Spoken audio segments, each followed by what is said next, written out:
BJP बहुत अकड़ में है पिछले 10 साल से। इस बार इसकी अकड़ निकालने का मन करता है कि नहीं करता है? बीजेपी की अकड़ निकालने का मन कर रहा है कि नहीं कर रहा है?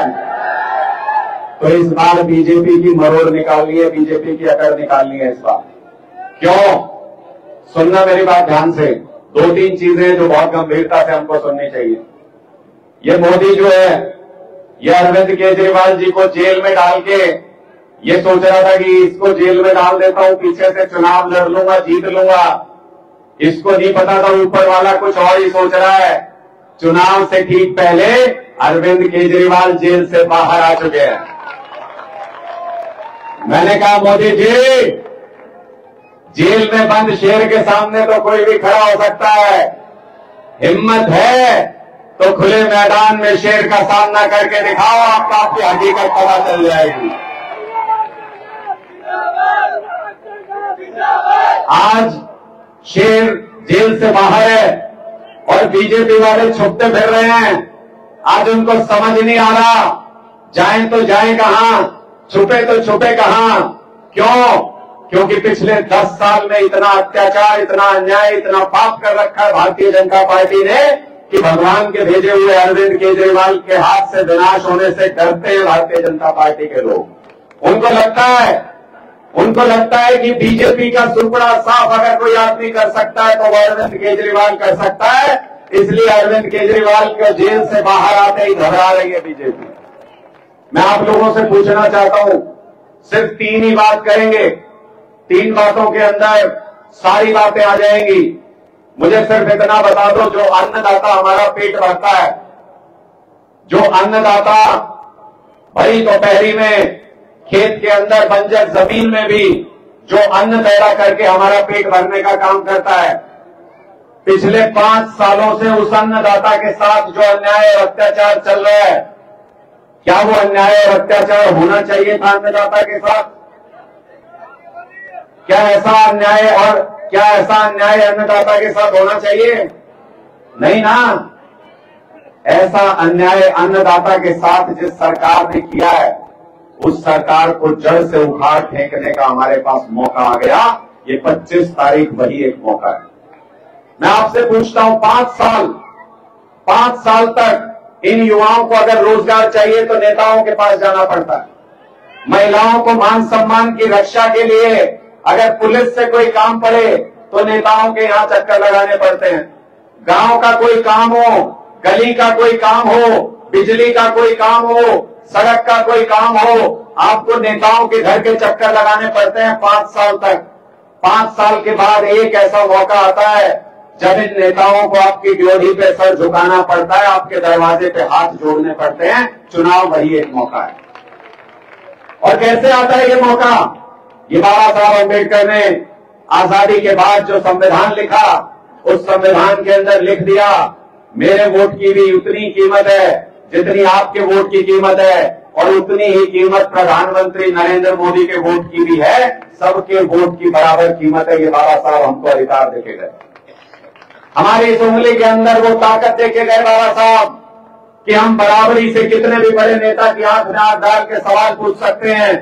ये उस संविधान को खत्म करना चाहते हैं।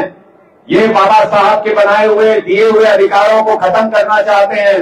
इसलिए जो बाबा साहब के संविधान की तरफ आंख उठाकर देखे, उसकी आंखें नोच लेंगे हम इस उंगली से। उसको इस बार 25 मई को उसकी सही जगह दिखाएंगे। साथियों, 5 साल तक चक्कर काटते हो, 5 साल के बाद नेताओं को आपके घर आना होता है। मैं आपसे पूछता हूं, माताएं बहनें जब इनके दरवाजे पे गई जंतर मंतर पे, हमारी पहलवान बहनें जब अपने मान सम्मान की, अपनी इज्जत की रक्षा के लिए वहां धरना दे रही थी, इस भारतीय जनता पार्टी की सरकार ने जूतों के तले रोंदा हमारी बहनों को। क्या आप लोगों को यह अपमान स्वीकार है अपनी बहनों का? कैसे झेलते हो, कैसे बर्दाश्त करते हो ऐसे अपमान को? इसलिए 5 साल तक जब हम चक्कर काट रहे थे, जब किसान दिल्ली जाना चाहता था तो बोले दिल्ली नहीं जा सकता किसान। क्यों नहीं जा सकता भाई दिल्ली किसान? दिल्ली किसान को इसलिए नहीं जाने दिया क्योंकि दिल्ली में इन सांसदों का, इन मंत्रियों का, इस प्रधानमंत्री का घर है दिल्ली के अंदर, जब हम इनके घर जाना चाहते थे तो इन्होंने हमारे ऊपर लाठियां चलाई, गोलियां चलाई, आंसू गैस के गोले छोड़े। आज ये हमारे घर आना चाहते हैं वोट मांगने के लिए। शठे शाठ्यम समाचरित, जो जैसा है उसके साथ वैसा ही व्यवहार होना चाहिए। जब हम इनके घर जाते थे हमारा अपमान हुआ, आज ये वोट मांगने के लिए हमारे घर आएंगे, हिसाब बराबर कर लेंगे। हिसाब बराबर करना है इनके साथ। हमें लाठियां चलाने की जरूरत नहीं है, हमें गोलियां चलाने की जरूरत नहीं है। आपकी एक उंगली के अंदर इतनी ताकत है कि बड़े से बड़े तानाशाह को उसकी गद्दी से उतार के जमीन पे पटक सकते हो। आपकी एक उंगली के अंदर इतनी ताकत है, इस उंगली का इस्तेमाल करना। इसलिए साथियों, पहला सवाल जो मैंने उठाया वो अन्नदाता का उठाया। दूसरा सवाल इन युवाओं का है।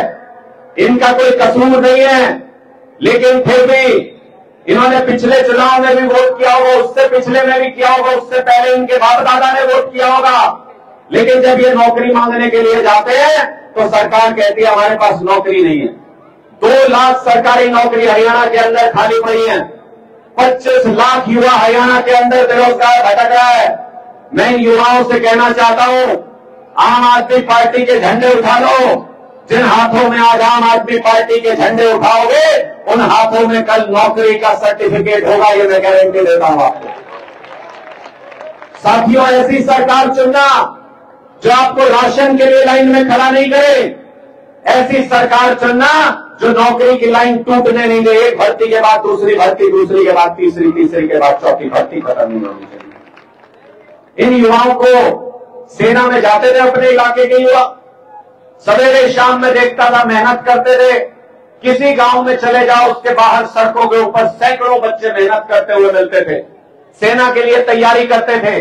माएं अपने बच्चों को बचपन से सिखाती थी कि बेटा अगर देश के लिए गोली खानी पड़े बाहर जाते तो सीने पे खाना, वरना परिवार का नाम खराब हो जाएगा।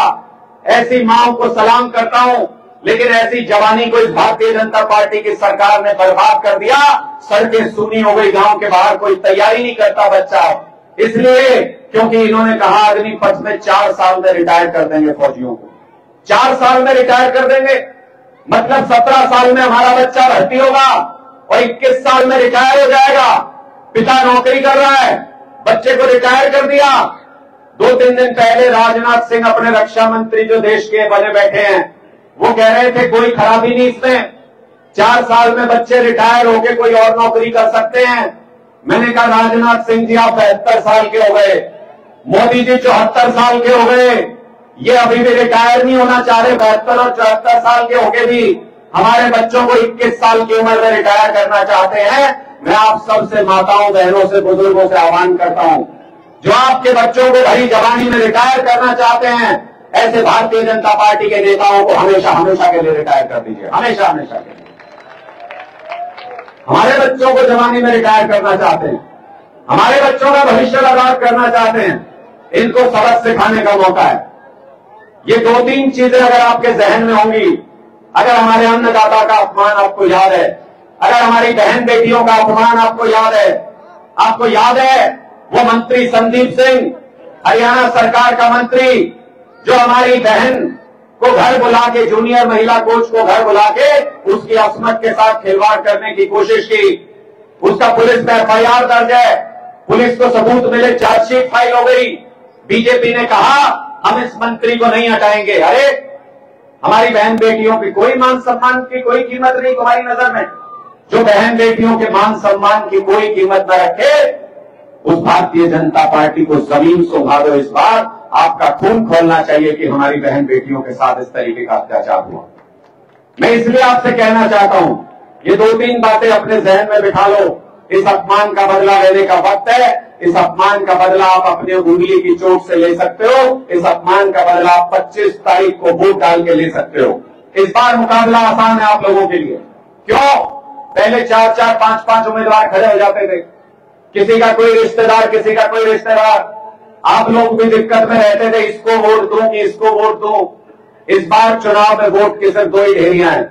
इंडिया गठबंधन बनने के बाद कोई कांग्रेस वाला अगर कुरुक्षेत्र में है, वो भी झाड़ू के निशान पे वोट देगा। कोई आम आदमी पार्टी का अगर कुरुक्षेत्र में है, कुरुक्षेत्र लोकसभा में, वो भी आम आदमी पार्टी के निशान, झाड़ू के निशान पे वोट देगा। कोई लेफ्ट पार्टियों का अगर कुरुक्षेत्र लोकसभा में रहता है तो वो भी झाड़ू के निशान पे वोट देगा, और बाकी की 9 लोकसभा में हम इनके कैंडिडेट्स की मदद करेंगे। इंडिया गठबंधन हरियाणा के अंदर बन गया। इंडिया गठबंधन बनने के बाद आर पार की लड़ाई है।